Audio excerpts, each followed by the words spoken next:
Thank you for tuning in today to I Retire for Him. Your retirement years could be 30 years of purpose-driven, fully funded ministry. Years of making impact in ways and places you never imagined. Welcome to the I Retire for Him. We are your hosts, Jim and Martha Brangenberg. When a woman retires, does her life really change? Doesn't she keep doing all the things she was doing before? Is the perspective of a retiring woman the same as that of a retiring man? Well, I'm a man. How would I know? Over the next 3 shows, we're going to interview a newly retired couple. This week, we sit down with Donna Smith from North Carolina. She's going to share her female perspective on retirement. Then the next episode, Donna's husband Rodney's going to share his perspective on retirement. Then in the final episode, both Rodney and Donna will be back to share their perspective as a retired couple. What will we learn from Donna and Rodney, and how will it help all of us as we approach or live out our years in retirement? Hold on. I think this is going to be fascinating. Donna Smith, welcome to I Retire for Him. Thank you so much. All right. So, Donna, where did Jesus first intersect with your life? Tell us a little bit of your Jesus story. Okay. So I grew up here in Asheboro, North Carolina, which is a fairly small town. And I was just always in church, grew up going to church, with my family. And it was Southern Baptist, of course. And anyway, so when I was 16 and I got my license, I decided I couldn't get up on Sunday morning and go to church anymore because I stayed out a little later on Saturday night. So I was actually out of church for several years. And I was out of church until actually I met Rodney, who was a neighbor. He lived catty-cornered across from my parents. And in the meantime, I had bought the house beside my parents. And so we lived across the road from each other. Rodney's a little bit younger than I am. And he came home from work one day and I was out mowing the yard, and he just came over and started talking or whatever, and asked if I'd like to go bowling. And we went to eat barbecue and went bowling, and we've been eating barbecue and bowling ever since. So it's been 34 years now. Awesome. So as a part of meeting Rodney, then, is that what kind of got you back into going to church and solidifying your faith? Yes, absolutely. He grew up going to church, and he'll tell you his story, but he never got out of church, and so that was, I'm assuming, part of his, if you would call it, requirement. Yes. Of somebody that he was going to be with. And actually through him, and then myself going with him, my parents, who had got out of going to church, began going back to church also. Awesome. So it's, I contribute a lot of my faith to my husband. So it's bowling, barbecue, and Bible, right? There you add that one in. Yeah. Okay, so what do you believe the calling is on your life? Well, my parents are now 88 and 89. They still live at their home that we grew up in. Mm-hmm. And of course, they're not as spry. They don't drive and they don't get out a whole lot other than doctor appointments and things like that. So pretty much, I retired at the perfect time, and I retired. COVID, I went to work in shorter hours, and then I went to working the shorter hours from home. And then at that point, they said they were letting all of us people that had went to all the shorter hours pretty much go. So anyway, they retired me, really, but it was just the perfect time. So that's your job history, but the call on your life. God placed a unique set of gifts, talents, and abilities inside Donna Smith. Okay. What and a place to plug those in. So when you look at your perspective of your life, where has God plugged you in most often? Okay. All right. I'm a very detail-oriented type person. My job was administrative, So even like right now, I do some administrative work for our church, and we have a church that we just absolutely love. And that's about So cleaning up I spend messes. a lot of time right now with my parents. Yes. The caregiver has come out. But the details to make that happen and keep it all straight is probably using your gifting as well, because I know that it's a lot to juggle and manage. Yes, it's really like taking two households and pretty much taking care of two households, Running both of them. Which I'm not complaining. Yep. Of course, very blessed, very blessed. And we're all in the same place. We've got my parents living right next door to us. So I mean, it is a lot. My parents are 91 and 92. So I'm curious, just, I'm the detail person on this. So do you live when you guys got married then, are you still in the neighborhood where your parents are, in your house or Rodney's house, or did you buy a different one? Well, we stayed there, I think, like 2, maybe 3 years, which was right beside my parents. And then we ended up, we moved a couple of times and then ended up here. We've been here in this house since 99, so 26 years. Wow. We're like 7 minutes from my parents. So I'm just curious because I know that you're a little older than Rodney. So when Rodney was a neighbor kid and you're living next door or kitty corner, I mean, like, had Rodney been a neighbor kid for a long time? Well, you know what? All I knew was there was a family down there, Jay and Doris, that had 4 boys, and growing up or whenever he was much younger. Anyway, I'm not going to tell you what he said. She didn't pay attention to him back then. I'm just saying. You didn't pay attention. I'm just saying, when you turned 20 and he turned, I just figured, someday when that boy grows up, I'm going to, okay, all right. Okay, so in your job, you said they kind of retired you, but had you at all been, thinking about retirement and preparing yourself for what that might look like? Not really. I don't think I had. I mean, we had been preparing financially, through our jobs or whatever, but I don't think really I had thought that much about full-time retiring. And we find that that's very true, that a lot of people know what they're retiring from. And they have done some financial planning to the best of their abilities, but most people have no idea what they're retiring to. Right. And that's why Martha and I love talking to retirees and to talk about, not to talk about retirement planning, but to plan on what you're going to do in your retirement. We'd love the opportunity to come speak to any of our listeners out there, any of your retiree groups. We'd love to come. Pay for our travel, give us a place to stay, give us some food, and let us speak to your retiree group. Give us a weekend, give us a Saturday, and we'd love to talk to you about finding purpose in your retirement. In fact, Donna and Rodney took I Retire For Him to their small group, and we're going to hear about that in a second. But if you're interested in that, Martha and I come and speak at your... That was just Donna. Oh, it was just Donna. That was just retired ladies. Just retired. Yes. That's right. And they're all recovering from their husbands or getting ready to retire. And they're like, what am I going to do? But if you're interested in having Martha and I come speak to your group, just email me, jim@iworkforhim.com. Well, let's talk about that, Donna. Let's take a little sideways on that.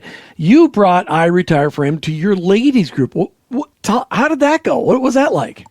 Well, I want to tell you what, it was a wonderful, wonderful study. It just, and I did not teach it. I'm not a teacher. So I got the idea and, because I had the book or whatever, and then I kind of found somebody that I knew would be a good leader of the life group. And so we put it out there, and I think we ended up with about 16 ladies in the group, and we met every Wednesday morning at a coffee shop here in town, Brewski's. And sure, coffee, Brewski's coffee. Yeah, it was coffee.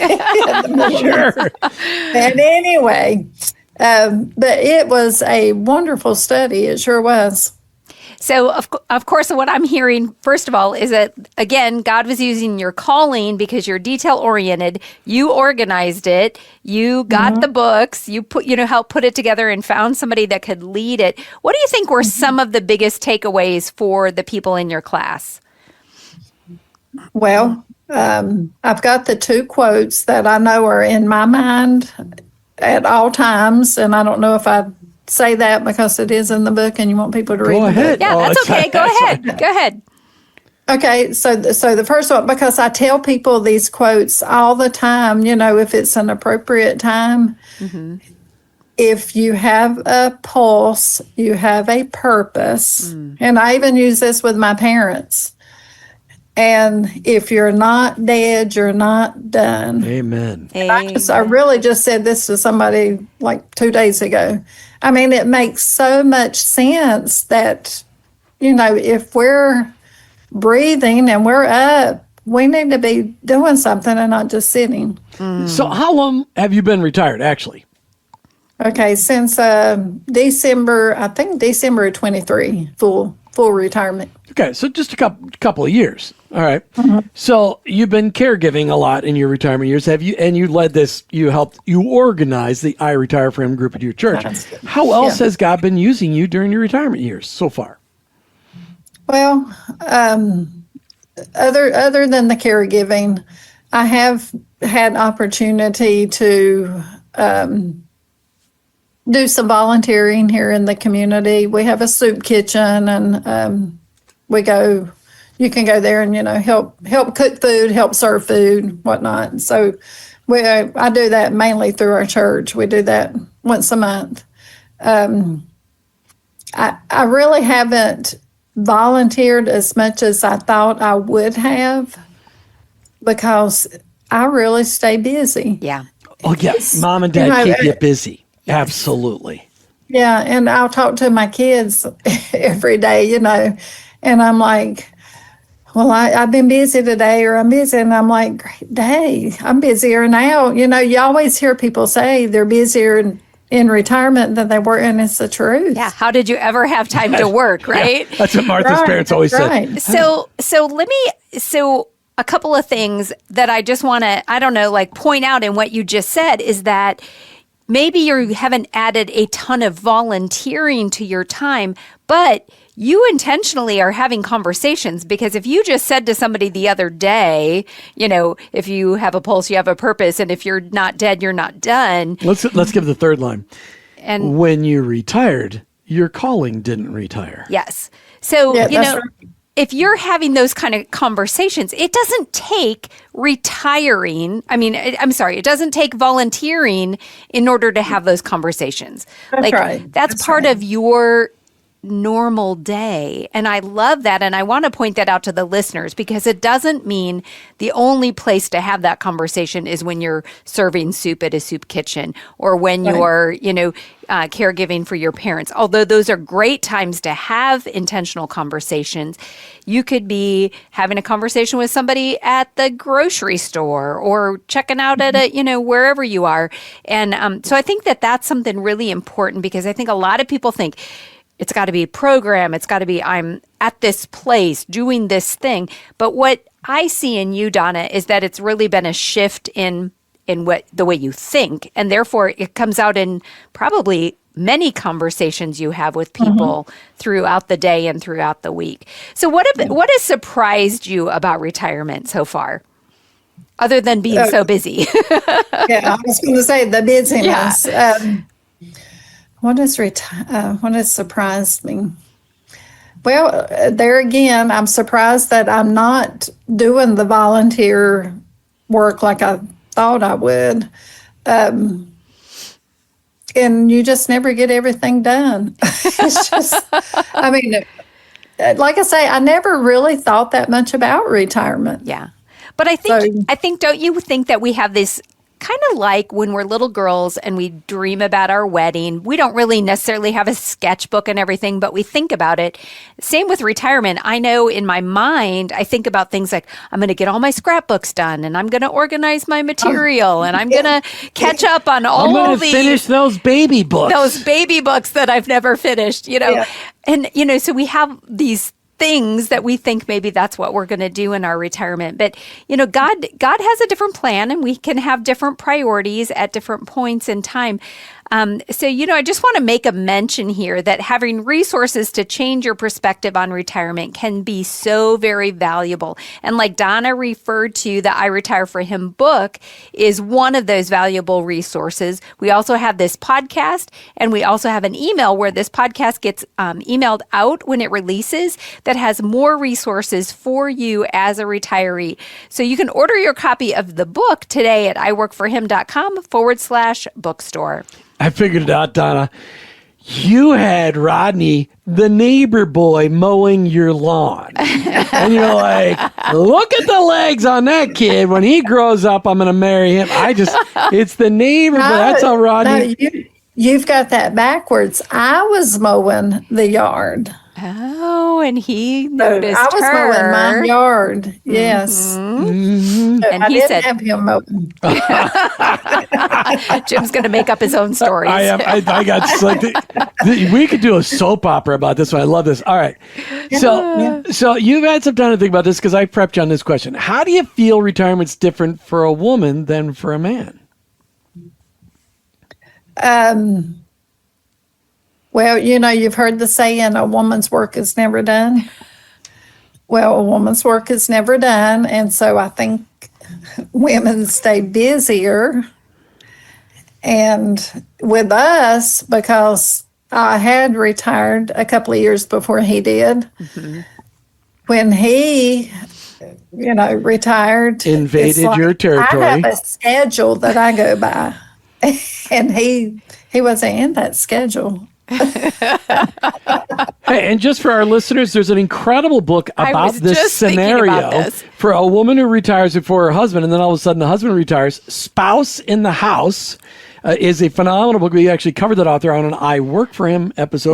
We'll put that link in the show notes for this show because Spouse in it's the actually House. a pretty funny book. It is and pretty funny. with Cynthia Ruchti as That's the what it was. author, and exactly that. You have your routine, and then the spouse is around more than you were expecting. Like, that's my space. Could you give me my I space just want to back? say for people that are watching the video, Rodney is over there. So Donna, she's like, I'm going to answer this carefully. No.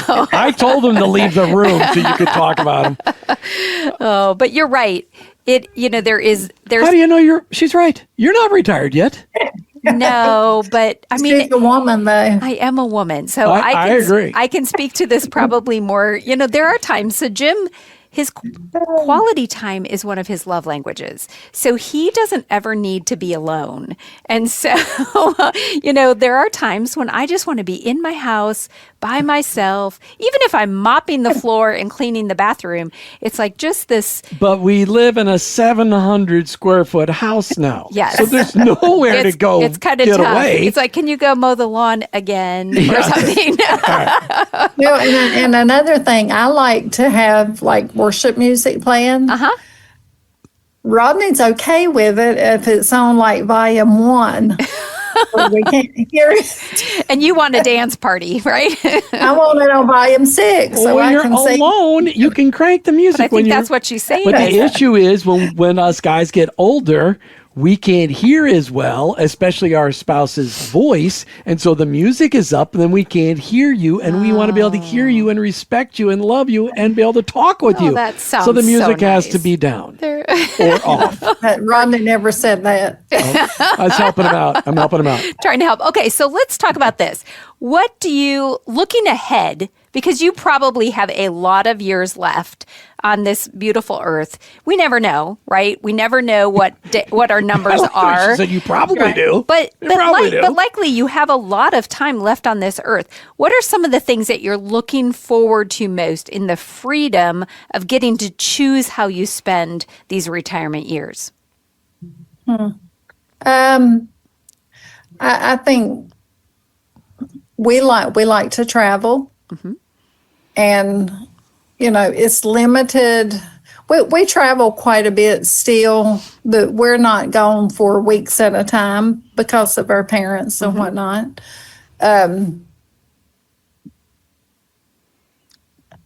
I don't know. That's a hard question. Okay. It is because you don't know when it's going to be. Because I don't want to make it sound like my parents are a burden. Nope. But I think there are a lot of listeners, early retirees, or people that are at the end of their, working time before they retire, like ourselves, that find ourselves in that situation because we have a lot of parents that are living a lot longer than ever before. That's right. Our parents didn't have to take care of their parents, but we're getting the opportunity to walk alongside them in their final years of life.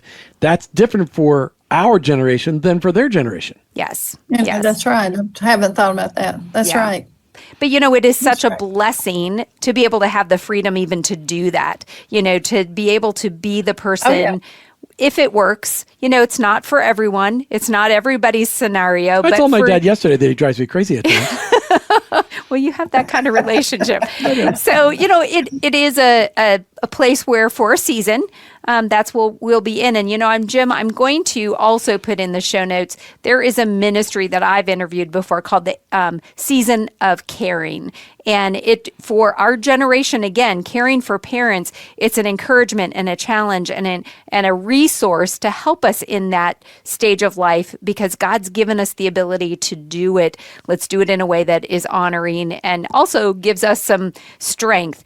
So let's talk about this last thing. For those that are listening and preparing for retirement, what kind of encouragement do you have for them? Do it. Do it. When you can, financially, I guess, because you have to be able to live and pay your bills and whatnot. Do it because as you said earlier, you don't have the promise of another day. And, just, go sit. We do a lot of sitting on the porch anymore, just kind of peace and quiet. It's, we try to do things that make both of us happy, I guess. Just do it. But, it does take some patience at times. Why is she looking at Rodney when she says it? It does take some patience.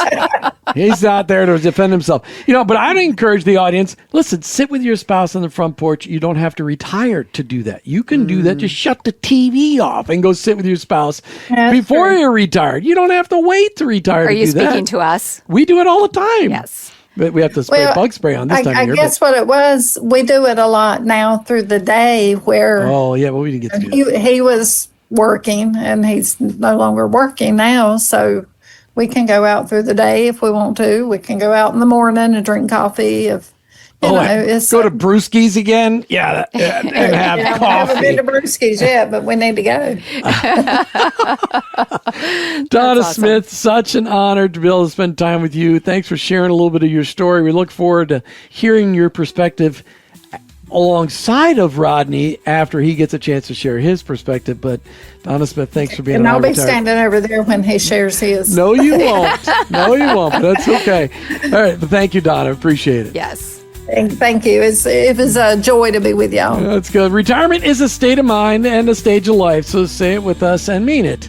I retire for him. Thanks for listening to I Retire for Him. With your hosts, Jim and Martha Brangenberg, most Christians tend to follow the world's pattern of rest and self-pampering during retirement.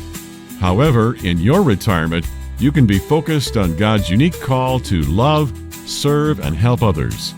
This can be your best season of life if you take advantage of a life's worth of knowledge and experience and combine it with a greater freedom of time and money and invest it all in the generations both preceding and following you.